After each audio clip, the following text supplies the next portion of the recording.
Alok sir. मैदानात आपण पुन्हा एकदा जाऊया. रिटूने एक अप्रतिम फटका खेळलाय. डीप फाईन लेगच्या दृष्टीने चेंडू अगदी सरकतोय आणि 4 धावांसाठी तो आज मैदानावरती दाखवतोय. यावेळेस डोक्यावरनं चेंडू सावरलाय आणि पुन्हा एकदा डीप फाईन लेगला चेंडू अगदी सीमारेषेच्या बाहेर पुन्हा. लेकिन कैसे गैप में खेला गया. तो पढ़े लिखे बल्लेबाज की तरह दिमाग से खेल रहे हैं. और इस बार देख लें जब गेंद उनके रेंज में थी तो क्या कहने इस स्ट्रोक के. कोई जवाब नहीं.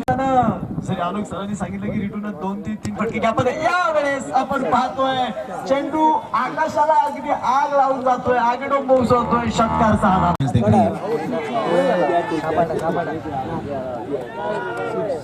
6 इनकी बल्लेबाजी के तो क्या